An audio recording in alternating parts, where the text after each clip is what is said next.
Assalamu alaikum. Hello everyone. Today the topic of our lecture is entity framework. What is entity framework? Why we use entity framework? And how to use entity framework in C# Windows Form applications.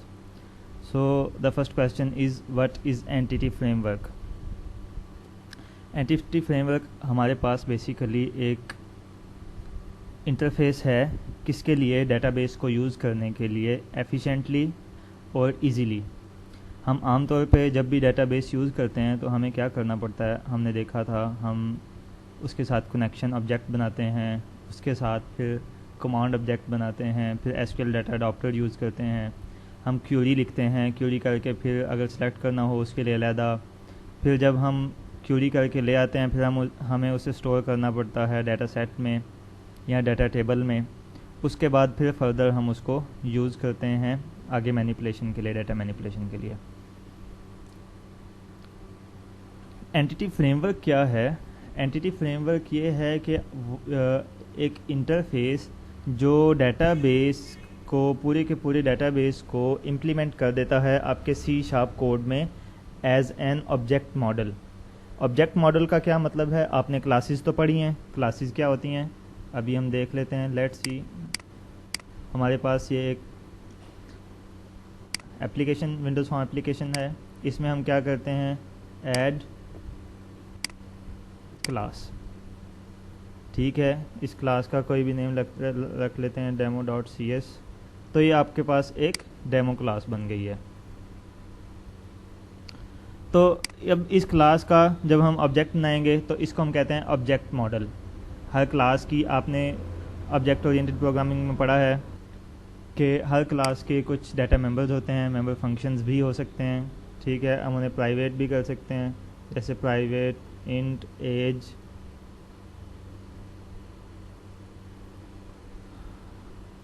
Public int name. इस तरह से हमारे पास multiple data members भी हो सकते हैं, member functions भी हो सकते हैं एंड एक्स्ट्रा। तो हमें क्या करना पड़ता है, हम क्या करते हैं, डेटाबेस पहले कनेक्शन ऑब्जेक्ट बनाते हैं। लेट्स सी, उसके लिए हमें क्या यूज़ करना पड़ता है, यूजिंग system.data.sql क्लाइंट। फिर हम यहाँ पे क्रिएट करते हैं SQL कनेक्शन, कौन न्यू SQL कनेक्शन, और फिर फर्दर हम इसमें कनेक्शन स्ट्रिंग देते हैं एंड सो ऑन। उसके बाद हम क्या करते हैं, SQL command equal to cmd new SQL command, और यहाँ पे हम फिर इसके अंदर अपनी क्यूरी देते हैं और साथ में कनेक्शन ऑब्जेक्ट देते हैं।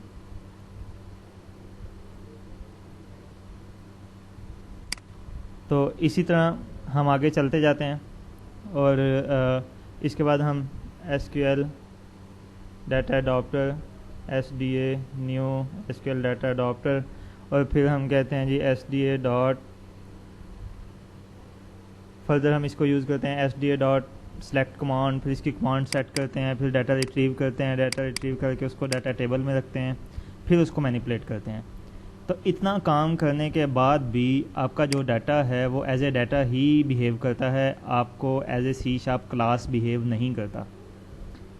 अगर हम एंटिटी फ्रेमवर्क यूज़ करें तो वो क्या करता है, आपका सारी की सारी डाटाबेस को इम्प्लीमेंट कर देता है एज योर C# क्लासेस, और उसको आप जिस तरह C# के वेरिएबल्स को, ऑब्जेक्ट्स को डील करते हैं उसी तरह आप उसको भी डील कर सकते हैं।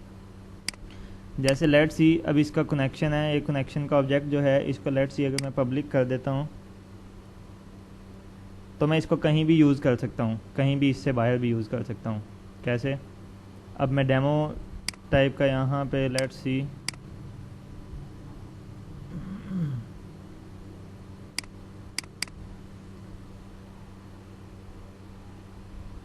डेमो DM न्यू डेमो, ये डेमो टाइप का मैंने डेमो क्लास का एक ऑब्जेक्ट बनाया। इसको मैं DM डॉट करूँगा तो देखो जो मेरे पास इसके डाटा मेंबर्स पब्लिक हैं वो यहाँ पे एक्सेसिबल हैं।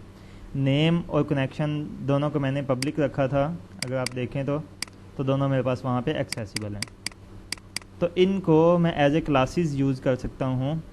अगर मैं एंटिटी फ्रेमवर्क यूज़ करूँ तो मैं डाटाबेस को एज ए क्लासेस यूज़ कर सकता हूँ। सो सबसे पहले हम देखते हैं कि हमारे पास एंटिटी फ्रेमवर्क है क्या और उसको क्यों यूज़ करते हैं। सो एक डॉक्यूमेंट है, इसको देख लेते हैं। Entity framework is an object relational mapper ORM which is a type of tool that simplifies mapping between objects in your software। जो हमारे पास सॉफ्टवेयर जो हम ये एप्लीकेशन बना रहे हैं इसमें जितने भी ऑब्जेक्ट्स हैं उनको मैप करता है किसके साथ, to the tables and column of relational database. जो हमारे पास रिलेशनल डाटाबेस कहते हैं, जो हमारे पास टेबल्स की फॉर्म में डाटाबेस होती है उसको मैप करता है किसके साथ, ऑब्जेक्ट्स के साथ, जो हमारे यहाँ पे डाटाबेस में ऑब्जेक्ट्स होते हैं। नेक्स्ट वन क्या है, entity framework and open source और एम फ्रेमवर्क। ओपन सोर्स का ये मतलब होता है कि इसका कोड अवेलेबल है, अगर इसमें आप चेंजिंग करना चाहें तो आप कर सकते हैं। NORM take care of creating database connection, executing commands, as well as taking your results and automatically materializing those results as your application objects। तो हम इसको भी देख लेंगे। इससे database हम create भी कर सकते हैं, execute, record create कर सकते हैं, delete कर सकते हैं, जो सारे CRUD operations हैं आपके। CRUD operation कहते हैं CRUD, create, delete, update, retrieve। So NORM also help to keep track of changes to those objects। हम जो चेंजेस हो रही हैं डेटाबेस में उनको भी ट्रैक भी कर सकते हैं। And when instructed it will also persist those changes back to database for you. हम जो ऑब्जेक्ट्स में चेंजिंग करेंगे वही चेंजेस बैक एंड पे डेटाबेस में भी हो जाएंगी। सो ये तो था एंटिटी फ्रेमवर्क क्या है, वाई एंटिटी फ्रेमवर्क क्यों यूज़ करते हैं।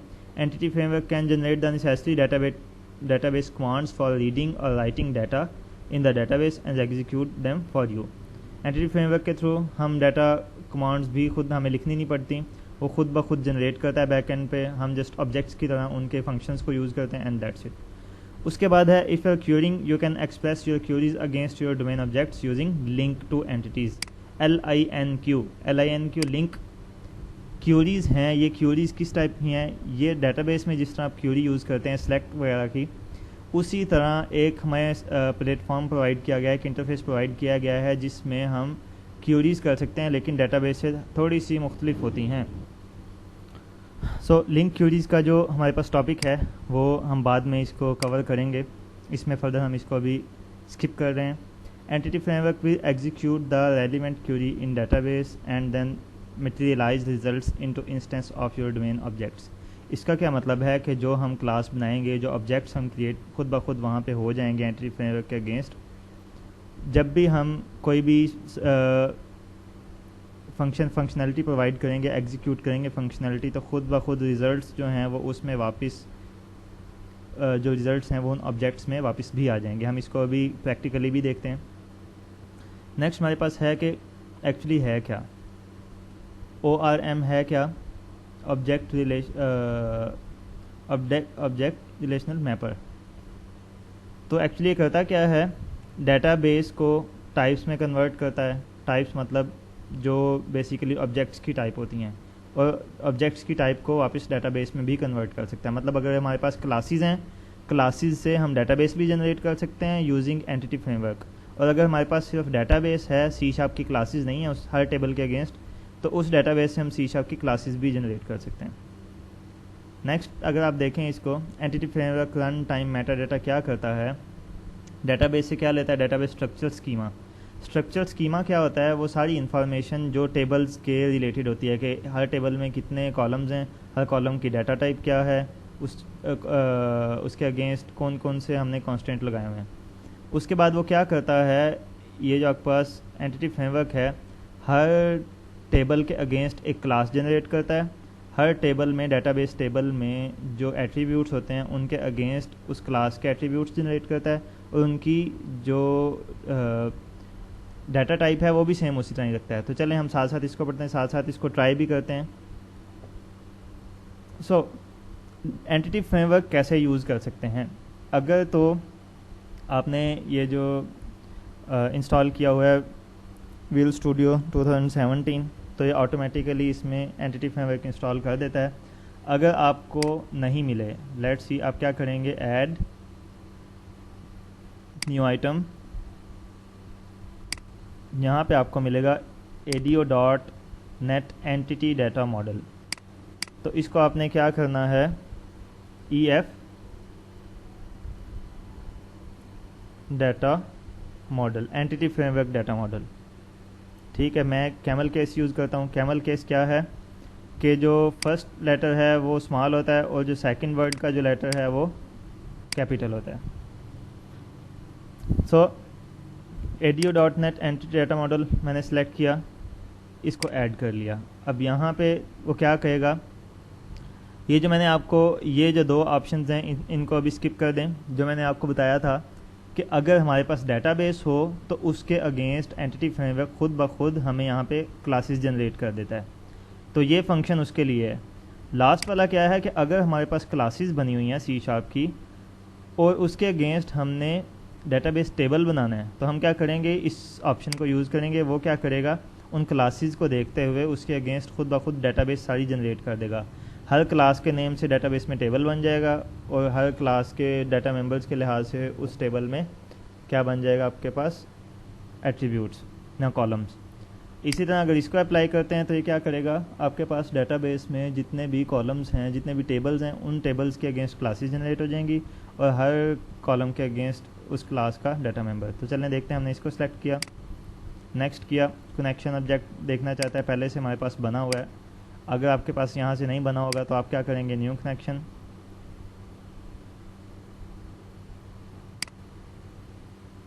सो न्यू कनेक्शन में आप क्या करेंगे, सर्वर नेम। सो यहाँ से आप सर्वर सेलेक्ट कर सकते हैं। अगर आपने डिफ़ॉल्ट इंस्टॉलेशन किया है तो यहाँ पे डॉट देंगे तो जितनी भी डेटाबेसेस हैं आपकी वो यहाँ पे आ जाएंगी। तो कनेक्शन आपने किस डेटाबेस से बनाना है, तो मुझे कौन सी डेटाबेस से चाहिए, स्टूडेंट डेटाबेस से। मैंने सेलेक्ट किया, हम कनेक्शन टेस्ट कर सकते हैं। तो कनेक्शन आपका बन गया है। ओके करता हूँ तो ये आपके पास कनेक्शन बन गया। अब आप क्या कर सकते हैं, इसका नेम चेंज कर सकते हैं, स्टूडेंट DB कर सकते हैं। नेक्स्ट, अब इसमें आप टेबल्स या व्यूज़ जो डेटाबेस में आपने बनाए हुए हैं वो सिलेक्ट कर सकते हैं कि इस एंटिटी फ्रेमवर्क के अंदर आप कौन से यूज़ करना चाहते हैं। लेट्स सी, ये दो टेबल हैं, मैं दोनों के दोनों यूज़ करना चाहता हूँ। फिनिश।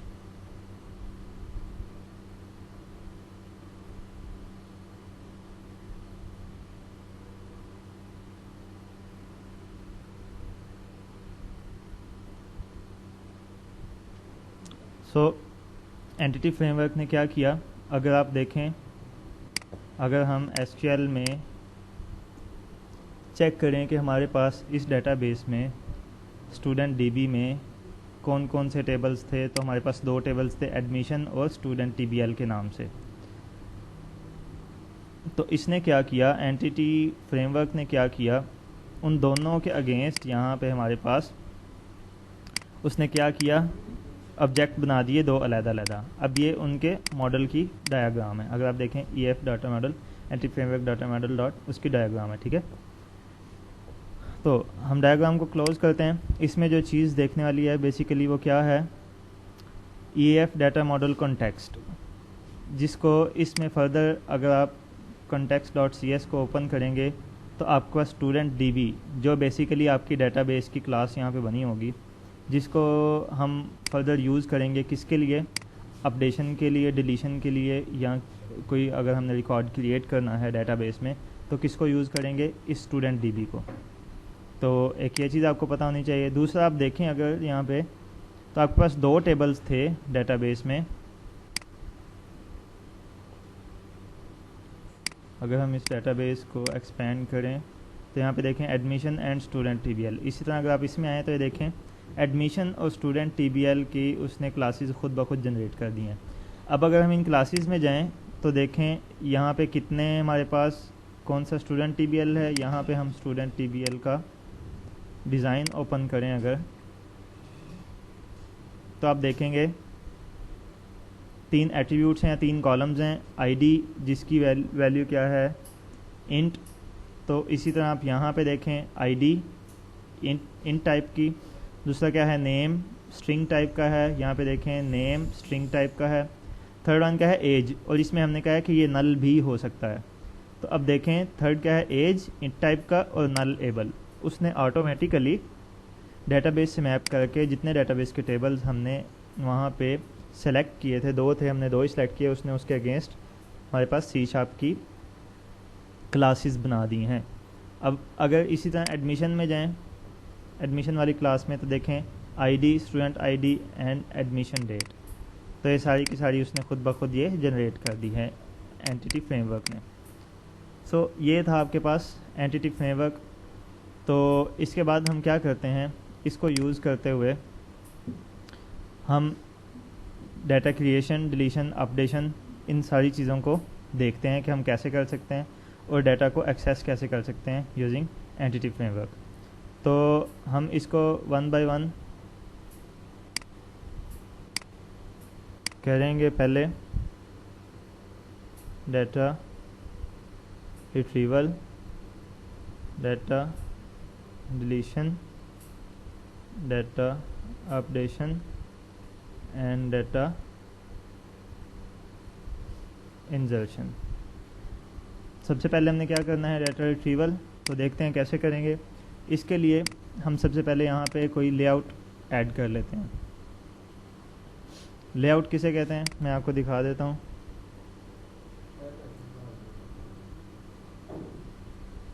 सो टेबल लेआउट पैनल, इसको यहाँ पे ड्रैग करें तो आपके पास ये टेबल टाइप की लेआउट यहाँ पे ऐड हो जाएगी।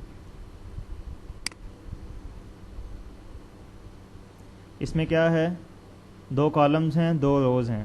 तो हमें क्या चाहिए, एक्चुअली 2 कॉलम चाहिए जो हमने इसका इंटरफेस बनाना है उसके लिए। तो हम क्या करेंगे, रिमूव लास्ट रो। तो रो हमने डिलीट कर दी, 2 कॉलम्स बन गए। इसको हम रीसाइज कर सकते हैं जिस तरह भी चाहें। और उसके बाद मैं क्या करता हूँ, data grid view,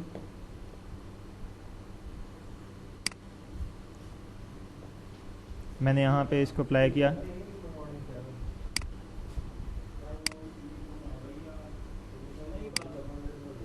dock and undock, इसका मतलब ये होता है कि जो भी पेरेंट कंटेनर है, पेरेंट कंटेनर लेट्स सी मैंने अभी ये लेआउट लगाई है, तो इसका पेरेंट कंटेनर क्या है, ये लेआउट। अगर मैं ये लेआउट नहीं लगाता तो इसका पेरेंट कंटेनर क्या होता है, ये वेब फॉर्म। तो अगर हम यहाँ पे इसको करते हैं डॉक इन पेरेंट कंटेनर, तो जितना भी पेरेंट का साइज़ हो उसके हिसाब से ये अपने आप के साइज़ को एडजस्ट कर लेता है, देखें, ठीक है। So enable deleting, enable adding, editing, deleting, ये हमने यहाँ पे इसको एनेबल कर दिया। उसके बाद हम क्या करते हैं, इसको डॉक कर लेते हैं। अब इसमें सारे का सारा डाटा हम कहाँ से लेके आएंगे, एंटिटी डाटा फ्रेमवर्क के थ्रू यहाँ पे ऐड करेंगे।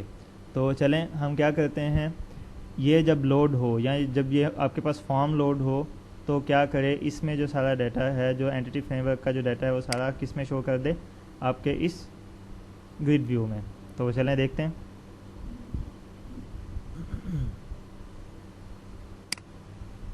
एंटिटी फ्रेमवर्क फॉर्म लोड का इवेंट हमने पहले से जनरेट किया हुआ है। सो हम क्या करते हैं, इसकी प्रॉपर्टीज़ में जाते हैं, इसका नेम चेंज कर लेते हैं, DGV स्टूडेंट, स्टूडेंट का grid view, data grid view. So हमने इसका नेम स्टूडेंट ग्रिड व्यू कर लिया, जो हम बैकएंड पे एक्सेस करेंगे। उसके बाद हमने क्या करना है, जो हमारे पास यहाँ पे मैंने आपको सॉल्यूशन एक्सप्लोरर में बताया था, स्टूडेंट DB, इसका इस क्लास का ऑब्जेक्ट हमें चाहिए होगा डाटा डिलीशन के लिए, इंसर्शन के लिए, रिट्रीवल के लिए और अपडेशन के लिए। इसका ऑब्जेक्ट हम बनाएंगे इस फॉर्म के अगेंस्ट, इसके कोड में, ताकि हम उसको बैकएंड पे यूज़ कर सकें। सो उसका नाम हमने क्या रखा था उस क्लास का, स्टूडेंट DB हमने उसका ऑब्जेक्ट क्रिएट कर लिया। उसके बाद हम क्या करेंगे, ये जो आपके पास डाटा ग्रिड व्यू है, इसका डाटा सोर्स क्या लिख देंगे यहाँ पे, जो हमारे पास यहाँ पे जो एंटिटी फ्रेमवर्क जो डाटा उठा के लाया उसको हम लिख देंगे। कैसे लिखेंगे अभी देख लेते हैं। DGV student dot data source equal to DB जो डाटाबेस है हमारी, डॉट, उसमें 2 हमने टेबल्स बनाए हुए हैं, 2 टेबल्स की क्लासेस हैं, कौन कौन सी, स्टूडेंट की स्टूडेंट टीबीएल के नेम से और दूसरा एडमिशन के नेम से। अगर आप देखें तो ये एडमिशन के नेम से आपके पास एक अवेलेबल है क्लास, एक स्टूडेंट टीबीएल के। तो हमने किसके डाटा को शो करना है वहाँ पे, स्टूडेंट टीबीएल के। तो student TBL dot to list, list में कन्वर्ट करना है। और लिस्ट किस टाइप की होगी, स्टूडेंट टीबीएल के टाइप की। इसको सेव करें, इसको रन करेंगे तो आपके पास जो भी डाटा अवेलेबल है आपके डाटाबेस में वो सारे का सारा यहाँ पे शो हो जाएगा। ठीक है, अगर आप इसको देखना चाहें डाटाबेस में कि आपके पास डाटा कौन कौन सा है, स्टूडेंट टीबीएल सेलेक्ट टॉप 100 रोज, तो ये देखें आपके पास ये डाटा यहाँ पे अवेलेबल है। वही डाटा आपका डाटा ग्रिड व्यू में शो हो रहा है। अगर यही डाटा अगर आप स्टूडेंट टीबीएल का नहीं शो करना चाहते बल्कि एडमिशन का शो करना चाहते हैं, एडमिशन्स, और यहाँ पे भी आपको उसकी टाइप एडमिशन करनी पड़ेगी।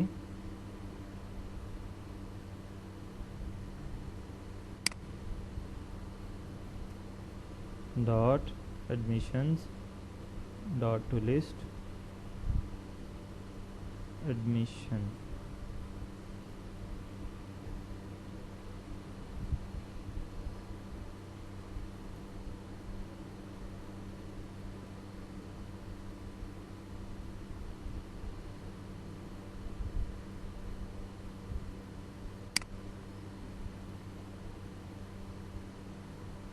तो अगर आप देखें तो आपके पास सारा डाटा जो एडमिशन टेबल का है वो आपके पास शो हो रहा है यहाँ पे। ठीक है,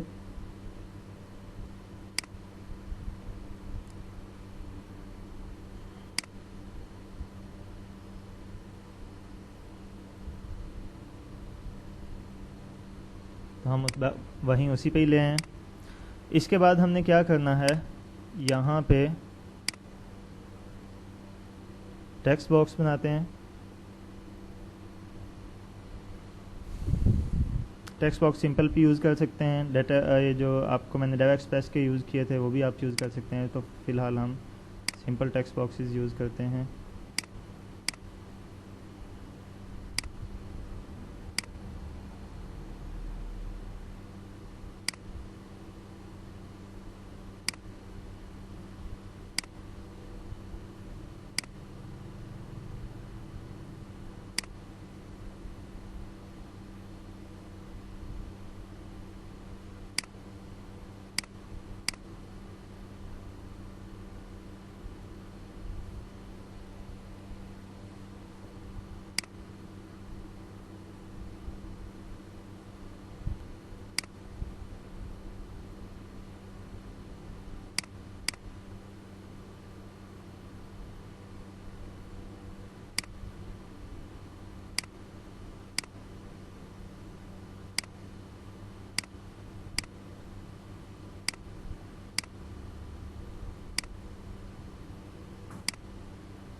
तीन चीज़ें हमने यहाँ पे ऐड की हैं जिनकी वजह से हमें सिर्फ 2 कंट्रोल्स की ज़रूरत है और साथ में एक आपको बटन की ज़रूरत है।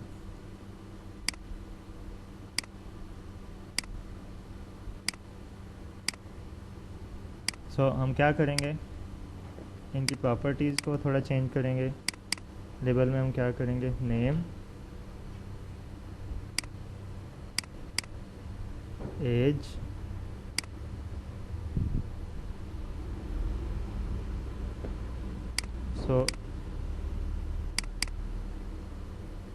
Text name,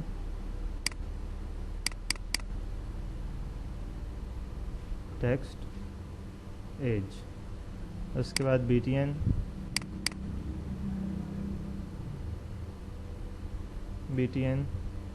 insert,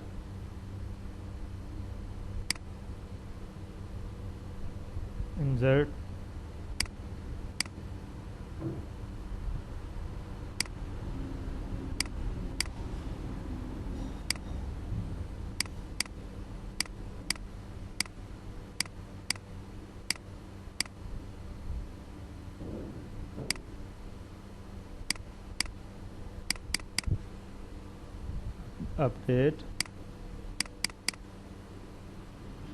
delete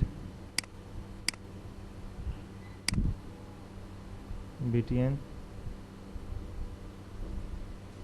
update, क्योंकि हमने इन बटन्स को बैकएंड पे यूज़ करना है तो हमें इनके बटन्स के नेम उसके हिसाब से रख लेने चाहिए। btn delete.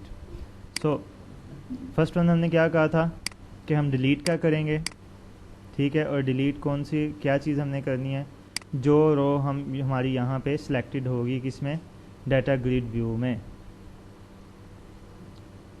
ठीक है। तो चलें देखते हैं कैसे करेंगे। सबसे पहले हम डिलीट के क्लिक का इवेंट जनरेट करेंगे। हमने क्लिक किया, btn डिलीट के क्लिक का इवेंट जनरेट हो गया यहाँ पे। जैसे आपने देखा कि हमने सिंपल कुछ भी नहीं किया, ना कनेक्शन ऑब्जेक्ट क्रिएट किया, ना कोई बाइंडिंग हमने की, कोई ना बाइंडिंग सोर्स इसका बनाया। जस्ट हमने क्या किया, वही जो हमने डाटा एंटिटी फ्रेमवर्क का जो डेटाबेस की क्लास है उसके थ्रू हमने बाइंड कर दिया किसके साथ, ग्रिड व्यू के साथ, और हमारे पास डाटा शो हो रहा है। अभी इसी तरह हमने स्टूडेंट TBL के टेबल से डाटा डिलीट करना है तो हमें उस क्लास की ज़रूरत पड़ेगी जो हमें यहाँ पे स्टूडेंट TBL के नेम से एंटिटी फ्रेमवर्क ने खुद ही बना ली थी। तो उस क्लास का ऑब्जेक्ट हमें बनाना पड़ेगा। तो let's see student TBL std new student TBL। उसके बाद हम क्या करेंगे, हमने पहले से चेक करना है कि जो आपके पास ग्रिड व्यू में रो सिलेक्टेड है उसके अगेंस्ट हमने चीज़ें शो करनी है, मतलब जो सिलेक्टेड रो है उसके रिकॉर्ड को हमने डिलीट करना है। तो पहले हम चेक करेंगे कि क्या सिंगल रो सिलेक्टेड है या मल्टीपल रो सिलेक्टेड है। तो कैसे चेक करेंगे मैं आपको बता देता हूँ। Data grid view row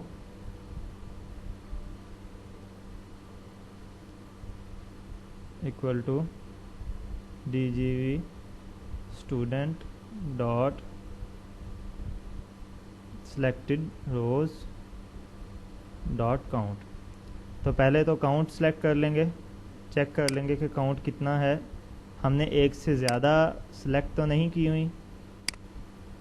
if not count equal to 1, अगर तो हमारे पास काउंट है इसका 1, तो फिर मैं क्या करूँगा, उसकी जो सिलेक्टेड रो है वो उससे ले लूँगा। कैसे, DGV स्टूडेंट डॉट सिलेक्टेड रो, सॉरी करंट रो। तो आपके पास किस में आ जाएगी, रो में। उसके बाद हम क्या करेंगे, हमने डिलीट करना है किसको, स्टूडेंट के रिकॉर्ड को। उसके लिए हमें क्या चाहिए होगा, आईडी उसकी। तो आईडी किस में हम इंसर्ट करेंगे, जैसे आपको पता था कि हम क्या करते थे, एक रिकॉर्ड को डिलीट करने के लिए हम वेयर की क्लास में बताते थे कि where ID equal to something. तो हम यहाँ पे क्या करेंगे, हमने स्टूडेंट के ऑब्जेक्ट को यूज़ करना है। तो इसके लिए हम क्या करेंगे, std जो हमने स्टूडेंट टाइप का ऑब्जेक्ट बनाया है डॉट। अब इसमें देखें जो जो हमारे पास डेटाबेस में इसके कॉलम्स थे वो कॉलम यहाँ पे आ रहे हैं। तो मैं कहूँगा id equal to row dot sales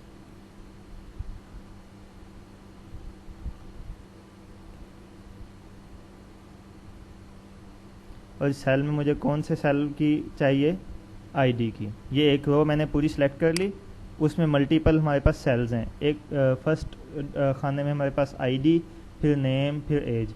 तो हमने आईडी वाली चीज़ लेनी है। अब ये स्टूडेंट डॉट आईडी है, ये इंटीजर टाइप किया तो हमें इसे इंटीजर में कन्वर्ट करना पड़ेगा।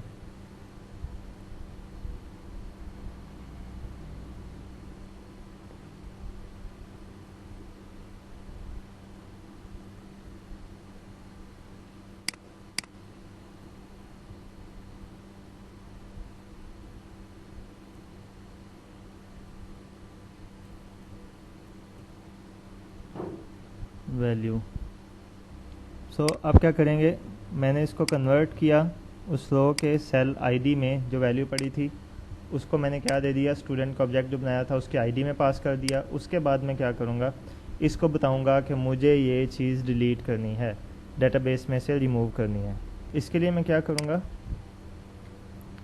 वही जो डीबी की हमने बनाई थी, ऑब्जेक्ट बनाया था डॉट एंट्री, इसके अंदर हम क्या देंगे, जो हमने स्टूडेंट का बनाया है std डॉट स्टेट, और फिर हम क्या कहेंगे, entity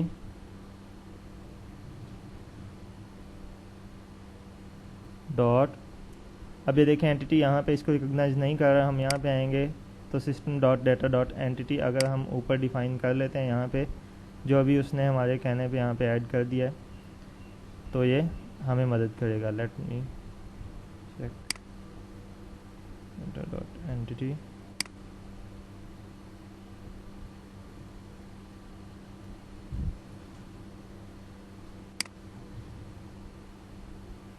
entity state dot deleted.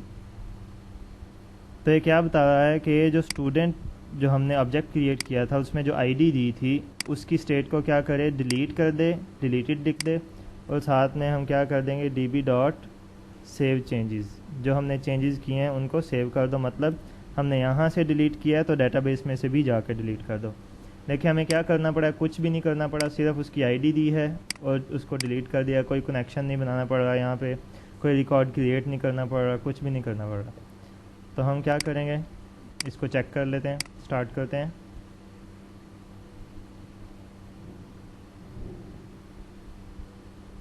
देखें मैंने ये सिलेक्ट किया हुआ है नईमुल्ला वाला, मैं डिलीट को क्लिक करता हूँ तो ये वहाँ से डेटाबेस से डिलीट हो चुका होगा। अभी हम इसको एग्जीक्यूट करते हैं तो लेट मी चेक, ये डिलीट नहीं हुआ, क्यों नहीं हुआ अभी चेक कर लेते हैं।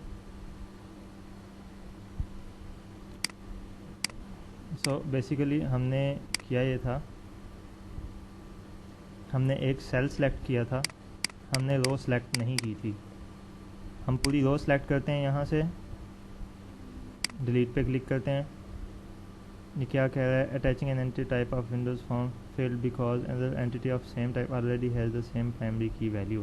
This can happen using the attach method or setting the state of an to unattach unmodified. अब ये क्या कह रहा है कि यहाँ पे आपके पास ये जो स्टूडेंट है इसकी फॉरेन की है किसके साथ अटैच, दूसरे जो टेबल है आपके पास एडमिशन का उसमें अटैच है। तो हमें इससे पहले क्या करना पड़ेगा, उससे डिटैच। डिटैच कैसे करते हैं मैं अभी आपको बता देता हूँ।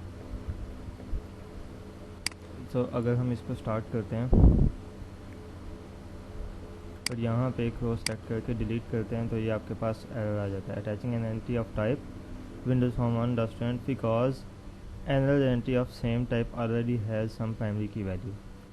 असल में मसला क्या है, जिस डीबी के ऑब्जेक्ट से हमने डाटा ग्रिड व्यू को वैल्यू पास की हुई है वहाँ पे बाइंड हो गया हुआ है, उसी ग्रिड व्यू के थ्रू हम डाटा डिलीट कर रहे हैं, तो इस वजह से हमारे पास एरर आ रहा है। इसके दो सॉल्यूशंस हैं आपके पास। यहाँ तो आप इसका न्यू ऑब्जेक्ट डिक्लेयर कर लें डीबी का, EF data model db1 equal to new EF data model, और db1 को आप इसकी जगह यूज़ कर लें तो आपके पास ये सॉल्व हो जाएगा। जैसे मैं ये करता हूँ, इसको डिलीट किया, अभी डेटाबेस में से जाके चेक करता हूँ तो आपके पास ये डाटा डिलीट हो जाएगा।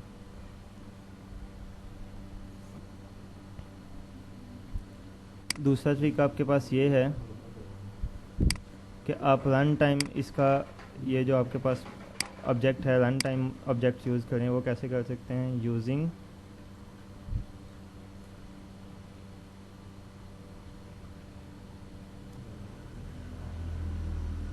और ये जो सारा कोड है आप इसके अंदर पेस्ट कर दें।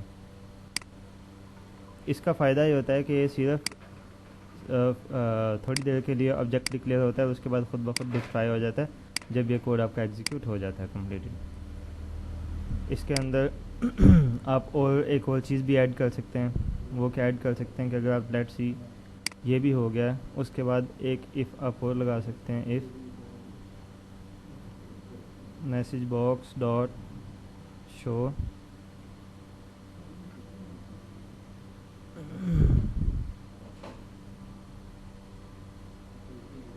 आर यू श्योर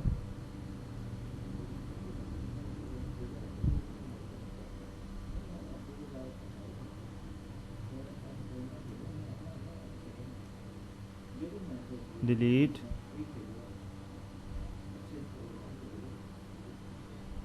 और उसके बाद आप यहाँ पे message box buttons dot okay cancel equal to dialog result dot okay. अब इसका क्या मतलब है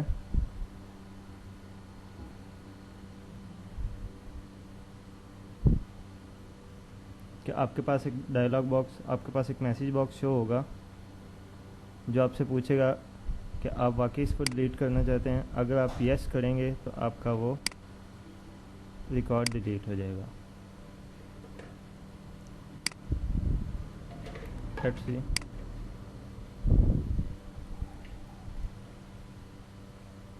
आपने ये रो सेलेक्ट की, delete, are you sure want delete, okay, तो आपका ये रिकॉर्ड डिलीट हो जाएगा। अगर हम चाहते हैं कि हर बार ये जब रिकॉर्ड इंसर्ट हो तो ये ग्रिड व्यू भी अपडेट हो, तो हम क्या कर सकते हैं, एक यहाँ पे फंक्शन बना सकते हैं वाइड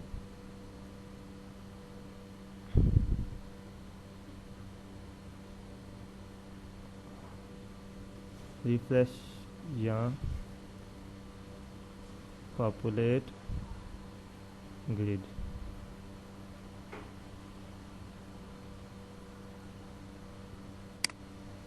ये जो आपके पास अवेलेबल है इसको यहाँ पे लिख दें और यहाँ पे आप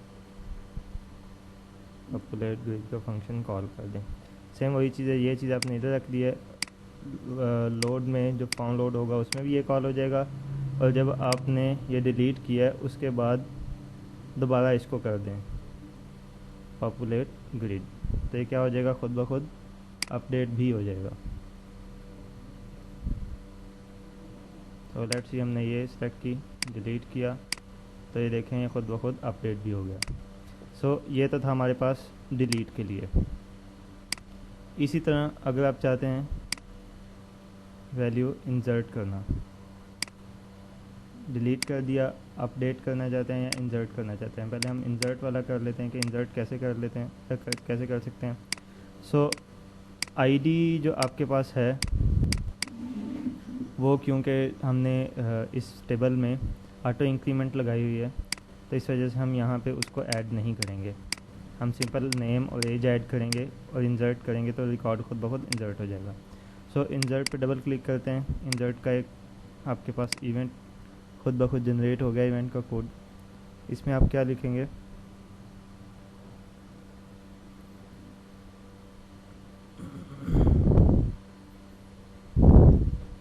यूजिंग, जैसे आपने यहाँ पे डिलीट के बटन में यूजिंग कॉल किया था इसी तरह आप इसमें करें। उसके बाद std student tbl student equal to new student, student dot name equal to text name dot text.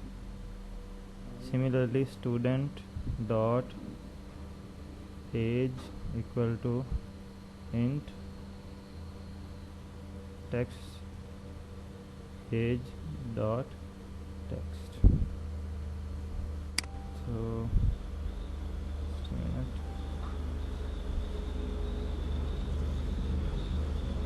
Dot to int, क्योंकि हमारे पास एज जो है वो इंटीजर फॉर्म में है तो हमें इसे कन्वर्ट करना पड़ेगा। टेक्स्ट बॉक्स हमेशा हमें स्ट्रिंग वैल्यू रिटर्न करता है। उसके बाद आपने क्या करना है,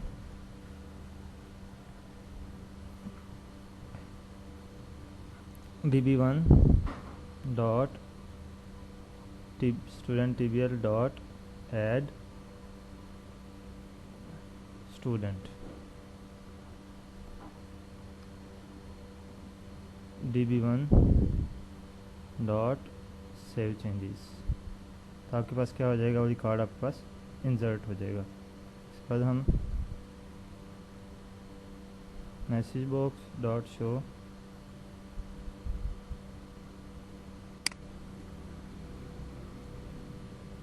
रिकॉर्ड इंसर्टेड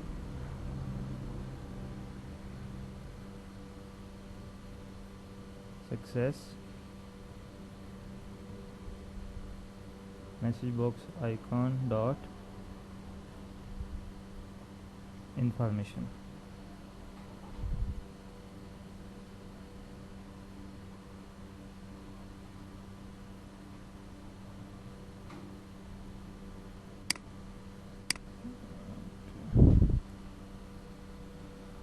उसके बाद हम इसी तरह ग्रिड को पॉपुलेट रिफ्रेश भी कर देंगे। तो let's see,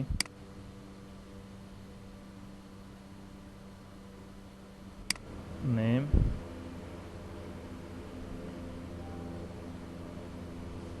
Irfan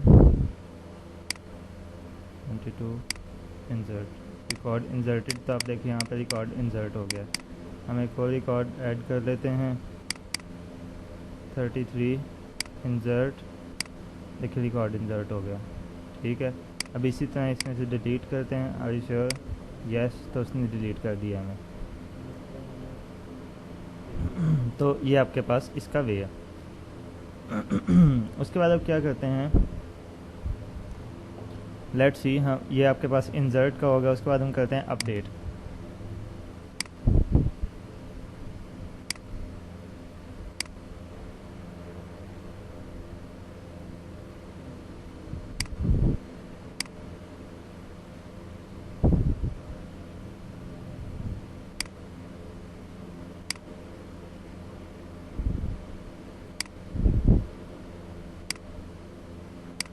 simple update पे आए, अपडेट पे डबल क्लिक किया तो इसका क्लिक का इवेंट जनरेट हो गया जिस तरह पहले हमने किया है। इसको सिंपल कॉपी किया, पेस्ट किया। इसमें क्या चेंजिंग करेंगे, अब हमने एक्चुअली करना ये है कि यहाँ पे जो भी हमारे पास रिकॉर्ड सिलेक्टेड होगा उसको हम क्या करेंगे, यहाँ पे उसको जब यहाँ पे क्लिक करके डबल क्लिक करेंगे किसी भी रो पे तो उसका रिकॉर्ड यहाँ पे, रिकॉर्ड की वैल्यूज़ यहाँ पे आ जाएंगी। उसकी बेस पे फिर हम क्या करेंगे, यहाँ पे चेंजिंग करके उसको अपडेट करेंगे। तो let's see,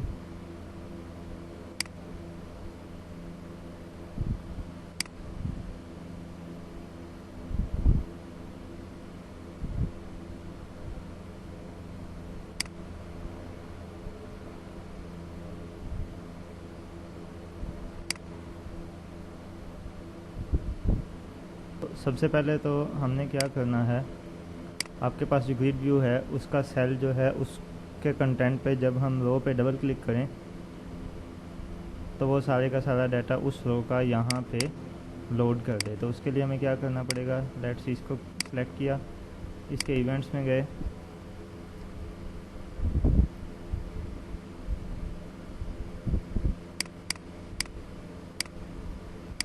cell double click का आपके पास यहाँ पे ऑप्शन है, इस यहाँ पे डबल क्लिक करें तो ये आपके पास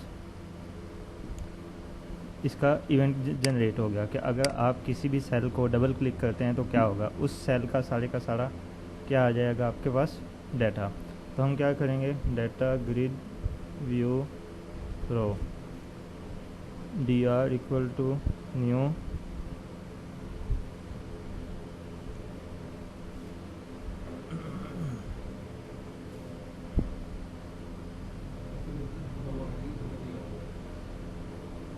student TBL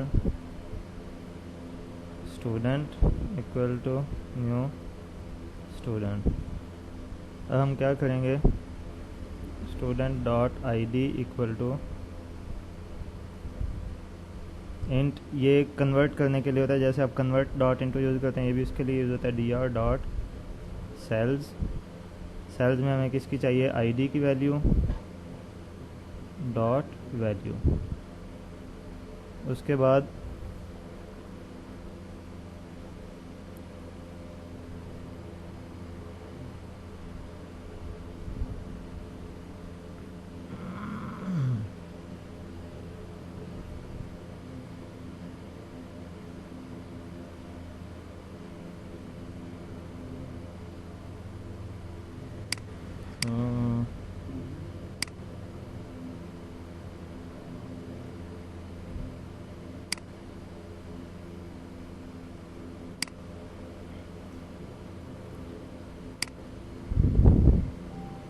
text ID dot text,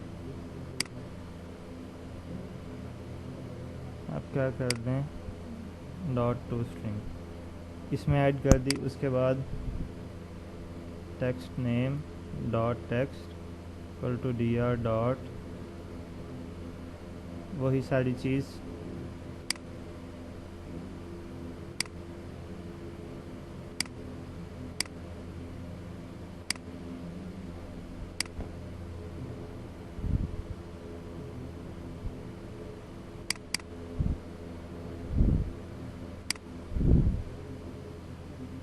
as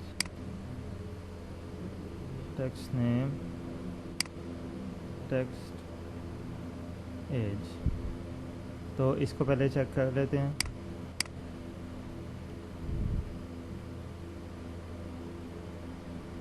हम जिस भी सेल पे क्लिक करेंगे तो यहाँ पे इसके अगेंस्ट ये वैल्यूज़ आ जानी चाहिए, लेकिन वो नहीं आ रही। लेट्स सी ये क्यों नहीं आ रही, हम देखते हैं। सेल डबल क्लिक, ओके, हमने dr में कोई भी वैल्यू पास नहीं की। dr equal to d students dot current row.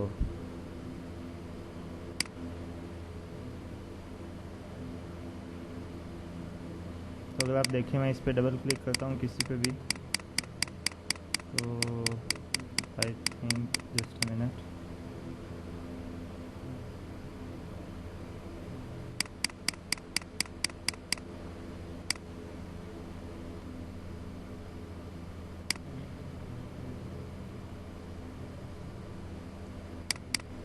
तो ये देखें आपके पास ये वैल्यूज़ यहाँ पे ऐड हो गई हैं।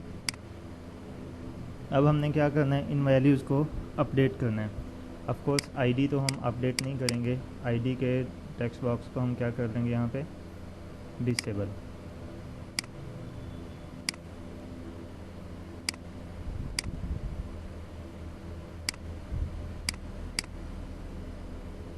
प्रॉपर्टीज़ में एनेबल में अगर जाएंगे, एनेबल्ड हम फॉल्स कर दें क्योंकि हम ID को चेंज नहीं कर सकते। सो अपडेट में हम क्या करेंगे, BTN अपडेट में सेम यही सारी चीज़ यहाँ पे लिखी। उसके बाद यहाँ पे हमने ऐड नहीं करना, डॉट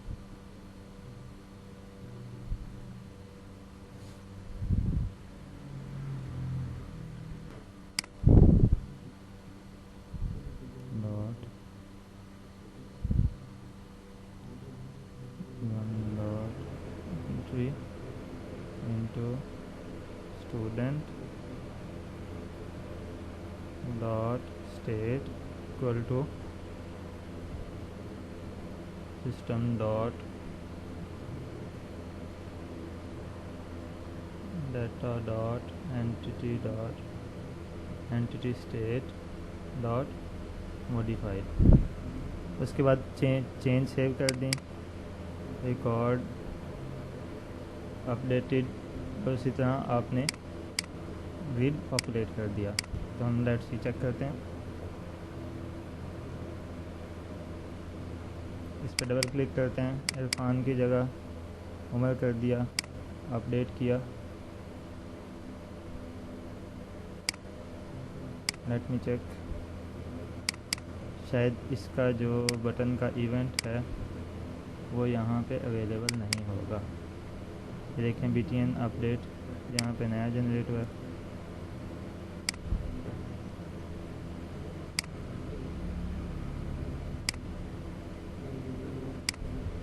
प्रॉपर्टीज़ में जाएं,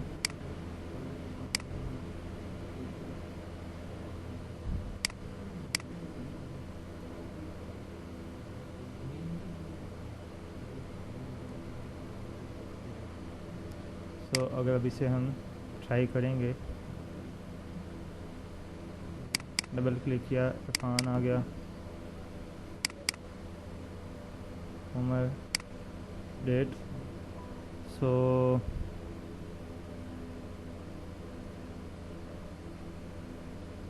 BB1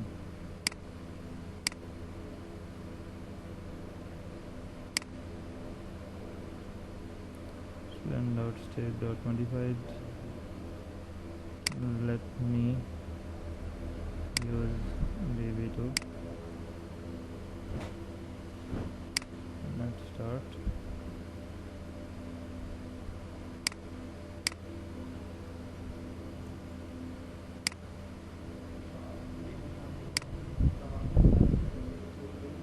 ये असल में मसला इसलिए आ रहा है क्योंकि हमने इसकी student.id सेट नहीं की। convert.to int32 into text id dot text। सो अगर ये देखें आईडी सेट कर दी, यहाँ पे नेम सेट कर दिया, सेट कर दी, उसके बाद हमने उसकी एंटिटी स्टेट क्या कर दी, मॉडिफाइड चेंजेस सेव कर दी, उसको रिफ़्रेश कर दिया ग्रिड व्यू को, और साथ में मैसेज शो करवा दिया। अब अगर देखें आप, उमर मैंने डबल क्लिक किया, यहाँ पे आ गया, मैं यहाँ पे करता हूँ अरसलान अपडेट, तो यहाँ पे अरसलान हो गया। इसकी 23 है, 24 कर देता हूँ, अपडेट किया था 24।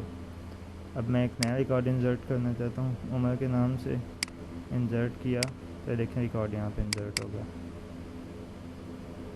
अमजद इंसर्ट हो गया। उसके बाद मैं यहाँ पे एक रिकॉर्ड सेलेक्ट किया, डिलीट किया, तो देखें डिलीट हो गया। तो ये आपके पास कंप्लीट था एंटिटी फ्रेमवर्क हम कैसे यूज़ कर सकते हैं जब हमने इंसर्ट, डिलीट या अपडेट रिकॉर्ड्स करने हों डेटाबेस में से। तो ये मैं जो आप कोड है ये भी मैं आपको सेंड कर दूंगा अभी ऑनलाइन। तो आपको क्या करना पड़ेगा, ये एंटिटी फ्रेमवर्क जो मॉडल है ये न्यू आप ऐड करना पड़ेगा आपको, क्योंकि मेरे पास डेटाबेस में ये अटैच है, आपको न्यू ऐड करना पड़ेगा। और उसके साथ साथ इसका जो नेम है उसके हिसाब से यहाँ पे चेंजिंग करनी पड़ेगी। बाकी मैं आपको सारा कोड साथ में अटैच कर दूँगा।